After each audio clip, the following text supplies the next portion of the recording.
बातमी अमरावतीची आहे। अमरावतीच्या विरुळ गावात 4 मुलांना अन्नातून विषबाधा झाल्याचा संशय व्यक्त केला जातोय।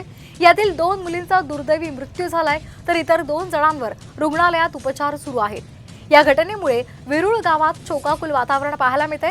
दरम्यान आरोग्य विभागाचं पथक गावामध्ये दाखल झालंय। शाळा आणि अंगणवाडीमधील विद्यार्थ्यांची तपासणी सुरू आहे। तसंच गावातील पिण्याच्या पाण्याचे नमुनेही पथकानं घेतलेले आहेत। अमरावतीच्या विरुळ गावात 4 मुलांना अन्नातून विषबाधा झाल्याचा संशय व्यक्त केला जातोय। यातल्या 2 मुलींचा दुर्दैवी मृत्यू झालाय।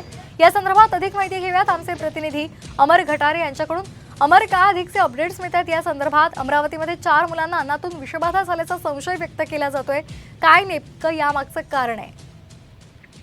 खरं बघितलं तर काल अमरावती जिल्ह्यातील विरुळ या गावामध्ये 2 मुलींना विषबाधेतून आज पहाटे मृत्यू झालेला होता। एकूण बघितलं तर 4 मुलींची जी आहे प्रकृती खराब झालेली होती, त्यामध्ये दोघींचा मृत्यू झालेला आहे। मात्र एकूण बघितलं तर आज सकाळपासून जिल्ह्यातील आरोग्य विभागाची टीम आहे, त्या टीम गावामध्ये दाखल झालेली आहे। गावातील पिण्याच्या पाण्याचे नमुने असतील, गावात अंगणवाडी असतील, शाळा असतील, या सर्व ठिकाणी जाऊन विद्यार्थ्यांची तपासणी तपास सुरू आहे। मात्र असं असं तरी गावामध्ये ज्या ठिकाणाहून पाणी पुरवठा होतो, त्या जे पाणी पुरवठा करणाऱ्या ज्या पाईपलाईन आहे, त्या संपूर्ण पाईपलाईन ज्या आहे त्या नालीतून असल्याचा जो आरोप आहे गावकऱ्यांनी केलेला आहे। आणि त्या नालीमध्ये संपूर्ण डबके जे आहेत, डबके साचले, त्यामध्ये सुद्धा या ठिकाणी विषबाधा झाली का असा प्रश्न सुद्धा निर्माण होतो आहे।